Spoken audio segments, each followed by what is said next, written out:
भाई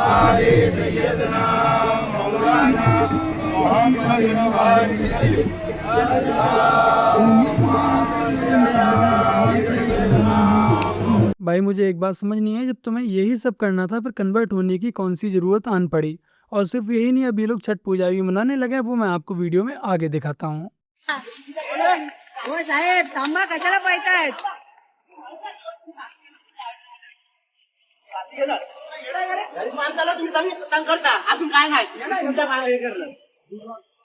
तुमच्या number plate नाही, गायब आहे. ही दुसऱ्याची गाडी जमा करायची, दाखव. जमा करायची गाडी तुम्ही कशी आणू शकतात? नाही तुमचा पण नावाचा लावू शकतो. नाही हो काय करायचं साहेबांना बघा, हे चुकीचा करता, हे लोक कुठे पण येऊन पाय मारतात. हे असं हे लोक करतात. हे बघा ही गाडी कोणाची भलत्याची उचलून आणली, नंबर प्लेट नाही काय नाही अजून आम्हाला लोक. मुझे लगता है कि अब देश का युवा कुछ ज्यादा ही जागरूक हो चुका है। एक पुलिस वाले ने हमारे देश के इस युवा का चालान काट दिया तो युवा ने भाग के उसकी स्कूटी पकड़ ली और बोला कि भाई खुद का भी चालान काटिए, जो टूटी फूटी नंबर प्लेट लेकर घूम रहा है। गर्ल्स अलाउ नहीं है शमशान में। अब बेटी ये किस पागल ने रूल बनाया मुझे पता नहीं। होनी चाहिए, बच्चे भी अलाउ होने चाहिए, और सबको वीकेंड पॉपकॉर्न साथ में लेके जाओ, वीकेंड वहीं बनाओ, पिकनिक स्पॉट होना चाहिए शमशान। इवन शाम को जल्दी फ्री हो गए तो शमशान जाओ, 2-3-4 घंटे चिताओं को जलता हुआ देखो। इससे बढ़िया कोई काम है ही नहीं। बल्कि मेरे दोस्त में से मिलने भी आते हैं तो मैं उनको कहता हूँ शमशान ही आ जाओ, क्योंकि मैं वहीं होता हूँ। कभी मैं इंडिया जाता हूँ तो मैं मोस्टली शमशान में ही बैठता हूँ, तो मैं उनको कहता हूँ वहीं आ जाओ, मिल लेना मेरे से, किसी ने जिसने मिलना है आ जाओ, मुझे कोई प्रॉब्लम नहीं है। तो मोस्टली वो भी वहीं आ जाते हैं। तो मोस्टली मेरा ऐसे ही रहता है सिस्टम। बाकी ठीक है, अब जिसने भी ये रूल बनाया है वो बेवकूफ़ है, उसको सद्बुद्धि आए, आशीर्वाद। जय महाकाल। क्या ही सही जवाब दिया इनकी जैसी मॉडर्न बेटियों को। बाकी का जो सो कॉल्ड फर्जी फेमिनिस्ट है, उन्हें इस बात की बहुत ही ज्यादा चिंता रहती है कि आखिर शमशान में महिलाएं क्यों नहीं जाती हैं। तो इसका सिंपल सी भाषा में मैं आप लोगों के लिए जवाब देने की कोशिश करता हूँ। मैंने जितनी रिसर्च की उसके आधार पर मुझे पता लगा कि हमारे ग्रंथों में कहीं भी इसके बारे में साफ तौर पर मना नहीं किया गया है। बाकी का जो महिलाएं हैं वो पुरुषों की तुलना में अधिक संवेदनशील होती हैं। शमशान घाट का माहौल और प्रियजन के सबको जलते देखना उनके लिए मानसिक रूप से पुरुषों से अधिक पीड़ादायक हो सकता है। और परंपरागत रूप से जब परिवार के पुरुष अंतिम संस्कार के लिए शमशान घाट जाते हैं तब घर को अकेला नहीं छोड़ा जाता है, इसलिए महिलाएं घर में ही रुकती हैं। वहीं हम यदि बात करें रीति रिवाजों की, तो उसके अकॉर्डिंग जो लोग शमशान घाट जाते हैं अंतिम संस्कार करने के लिए, तो जो परिवार के पुरुष होते हैं वो अपना मुंडन कराते हैं, यानी कि अपने बाल कटवाते हैं। और महिलाओं के लिए मुंडन करवाना शुभ नहीं माना जाता, वह उनके सौंदर्य के लिए उचित नहीं समझा जाता है, और इसीलिए महिलाओं को शमशान घाट जाने से रोका जाता है। तो मैं उम्मीद करता हूँ कि सो कॉल्ड फर्जी फेमिनिस्ट दीदियों को आज उनका उत्तर मिल गया होगा। अरे कुशवाहा जी, अगर जाति के नाम पे वोट देना है तो हाथों में चूड़ियां पहन के रखो। अरे यादव जी, आप बोल रहे हैं जो खुद जाति के नाम पे वोट देता है? तभी तो कह रहा हूँ, पहन के रखो। पुराना मेरे प्यारे भाई बहनों की हालचाल मजामा, एक बार फिर से सबका स्वागत है अपने चैनल द पैट्रियट ऑफिशियल में। और मैं आपका भाई दुर्गेश लेकर आ चुका हूँ एक और नई वीडियो।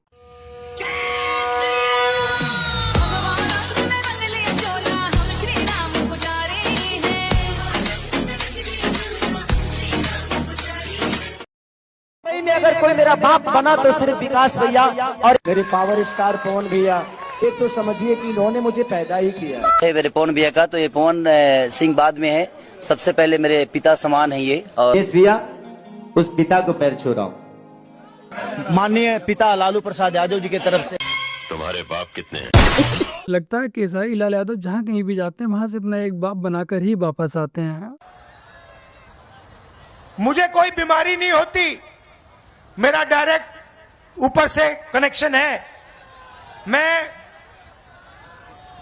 भगवान से डायरेक्ट बात करता हूं। मुझे जैसे ही लगता है कि पप्पू की बुद्धि का विकास होने लगा, पप्पू कोई ना कोई ऐसी हरकत कर ही देता है। बेचारी पीआर टीम की कड़ी कड़ाई मेहनत पर पानी फेर देता है। जब सोनिया गांधी इस तरह की बातें सुनती होगी तो बेचारी वो भी अपना माथा पकड़कर बैठ जाती होंगी। बीजेपी ने डेटा को इतना कम पैसे में दिया है, इतना दाम कम कर दिया है कि बिहार का हर युवा इंस्टाग्राम की रील देख सकता है। हमारा प्रधानमंत्री कह रहा है कि बिहार के युवाओं को बहुत फायदा दिलवाया।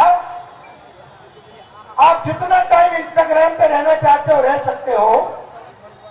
क्या सोचते हो कि बिहार के युवा को इंस्टाग्राम से फायदा हो रहा है क्या? फेसबुक पे बैठकर रील देखकर बिहार की प्रगति हो रही है क्या? नहीं, इनको देना पड़ रहा है, क्योंकि अगर आप इन्होंने आपका टाइम जाया नहीं किया, इंस्टाग्राम पे आपको नहीं रखा, फेसबुक पे आपको नहीं रखा, तो आप प्रधानमंत्री जी के घर के सामने, नीतीश जी के घर के सामने पहुंच जाओगे और कहोगे भैया हमें रोजगार दो। तो ये आपको घुमराया जा रहा है। हद है भाई, आए दिन इंटरनेट के प्लान बढ़ते जा रहे हैं। जो प्लान पहले सिर्फ 200 रुपये में मिलता था वो धीरे धीरे 249 में हो गया, 249 से वो 299 में हो गया, और इस समय अब स्थिति ये है कि वही प्लान 349 में मिल रहा है। मुझे लगता है इनसे युवाओं का सुकून नहीं देखा जा रहा है। जब राहुल गांधी जी सत्ता में आएंगे तो फिर से दुनिया को उसी दौर में पहुंचा देंगे जब आपको 198 रुपये में सिर्फ 1 GB रिचार्ज मिलता था 1 महीने के लिए। तो यदि आप चाहते हैं कि ये रिचार्ज और महंगे ना हो तो कृपया करके सोच समझ कर ही वोट दीजिएगा। तो ये कयामत के दिन का मंजर है। आप देख सकते हैं समुंदर में से आग बरसेगी। आप देख सकते हैं जो सूरज है वो पूरा काला पड़ चुका होगा। कयामत के दिन सूरज की रोशनी गायब हो चुकी होगी। सड़कों पे हर तरफ तबाही का आलम होगा। बिल्डिंगें पूरी तरह से जल चुकी होगी। आसमानों में से सितारे गिरते हुए जमीनों पर रहेंगे। सितारों की नूरानियत बिल्कुल तबाह हो चुकी होगी। दूसरी तरफ जो बड़े बड़े ज्वालामुखी होंगे उनमें से आग, लावा ऐसे निकल रहा होगा जैसे मानो पानी बहता हो।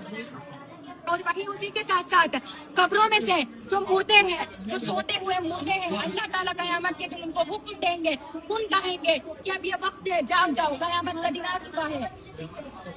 ये सब मंजर तो हो गया एक तरफ, लेकिन इस मंजर की शुरुआत होगी तब इस्राफील अलैहिस्सलाम आएंगे और अपने सूर को फूकेंगे, और सूर के फूकते ही कयामत का दिन का मंजर आ जाएगा।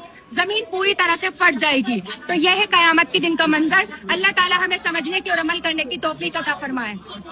तो देखा ना आप लोगों ने स्कूलों में किस उच्च कोटि की पढ़ाई चल रही है। वैसे तो कुछ लोग इस वीडियो को शेयर करते हुए ये दावा कर रहे हैं कि ये वीडियो पाकिस्तान की है, बट मुझे इसकी जो हिंदी लैंग्वेज है इस तरह से ये बोल रहा है, मुझे नहीं लगता कि ये वीडियो पाकिस्तान की है। मुझे लगता है कि ये महान प्रोजेक्ट हमारे ही देश के किसी स्कूल में बनकर तैयार हुआ है। रिलीजन भी होता है ना, तो कोई इंसानों वाला रिलीजन होता है कि जी ठीक है, रिलीजन आपकी लाइफ की कुछ चीजों को आपको कंट्रोल करता है या कुछ चीजों पे ही आप रिलीजन के बारे में सोचते हो। इनके यहाँ तो हगने मूतने से लेके, खाने पीने से लेके, कपड़े पहनने से लेके हर चीज में रिलीजन घुसा हुआ है, जिसका फायदा तो कुछ नहीं है, आपकी बस जिंदगी ही मुश्किल बनती है। और मुझे याद है कि मैं जब मेरा लड़कियों से पाला पड़ जाता है, जो मुसलमान लड़कियां हो, ठीक है, यहाँ पर भी यूरोप में बैठे हुए भी, तो ये कभी ग्रोसरी लेने भी जाती है ना, तो जो 10 मिनट का काम होता है उसको 50 मिनट का बना देती है। कोई सैलेड भी खरीदेंगी ना तो उसमें भी पूरे इंग्रेडिएंट चेक करेंगी कि भाई इसमें कोई हराम आइटम तो नहीं डला हुआ, कोई वाइन तो नहीं डाल दी गई, कोई ऐसा मीट तो नहीं डाल दिया गया जो हराम है। तो भाई एक 10 मिनट का काम जो होता है ना, यहाँ 50 मिनट का हो जाता है इनके ये हराम हलाल के चक्कर में। फिर जैसे कि आपको पता है कि मुसलमानों को ना दूसरों की शलवारों में घुसने का भी बहुत आदत है। सिर्फ शलवारों की नहीं, वो लोगों के खानों में भी घुस जाते हैं। मुझे तो याद है कि हालांकि मैं कुछ को बता भी चुकी थी कि भाई मैं नहीं अमल करती तुम लोगों के रिलीजन में, तो मुझे तो भाई अकेला छोड़ दो, लेकिन नहीं, मुझे जब खाते हुए देखेंगे ये तो हराम है, ये तुमने एक ऐसी शॉप से खरीद लिया जहाँ हलाल आइटम नहीं है। अब इंसान को डर भी लगता है। अब हर वक्त इनको बताए कि भाई मैं तेरे रिलीजन पे अमल नहीं कर रही, गलती से मेरा नाम मुसलमानों वाला है, मेरी जान छोड़ दो, लेकिन ये नहीं, फिर भी आपको नहीं बख्शेंगे। हर मौके पे आपको याद दिलाएंगे कि आप हराम खा रहे हो, आप हराम खा रहे हो। फिर ये कहते हैं कि जी हमारा रिलीजन कोई डिस्क्रिमिनेशन नहीं सिखाता। मतलब आपको क्या इससे आसानी होती है कि आप दूसरे को जताते हो कि भाई तू हराम खा रहा है, मतलब आप दूसरे को निचला दिखाना चाहते हो। मतलब ये डिस्क्रिमिनेशन फैलाने का जो तरीका है, आपको नहीं लगता कि लोग इसके क्या सोचते होंगे इस बारे में, जब आप किसी को कहते हो कि भाई ये हलाल है, हम तो सिर्फ हलाल खाएंगे, मतलब भाई तू 2 कौड़ी का है, तू हराम खाता है, तू हमसे कमतर है। तो ये तो डिस्क्रिमिनेशन तुम्हारा रिलीजन तुम लोगों को सिखाता है। फिर तुम लोग कहते हो कि ये अमन का दीन है। मतलब कोई तुम लोगों के साथ बैठ के खाना भी आराम से नहीं खा सकता। देखो भाई, मुझे नहीं लगता कि इस बहन ने किसी भी मजहब की धज्जियां उड़ाई हैं। इसने बस अपने अंदर की फ्रस्ट्रेशन बाहर निकाली, जो कि इन मजहबियों के द्वारा ही धीरे धीरे इसके अंदर भरी गई थी। और यहाँ पर बात हलाल या हराम की नहीं है, बस इनके चुल रहते हैं कि कैसे भी आपको नीचा दिखा सकें, आपका ब्रेन वॉश कर सकें और आपको आसानी से कन्वर्ट कर सकें। तो अभी क्या लग रहा है आपको चुनाव में? चुनाव में यही मैम कि हर बार बीजेपी ही रही है और बीजेपी ही रहेगी। क्या है कि अगर सब तरह से देखा जाए तो अगर घर का खुट्टा अगर मजबूत है तो सब मजबूत है। बीजेपी में अगर किसी को भी खड़ा किया जाए, अगर कोई भी खड़ा हो तो जीतेगा बीजेपी ही।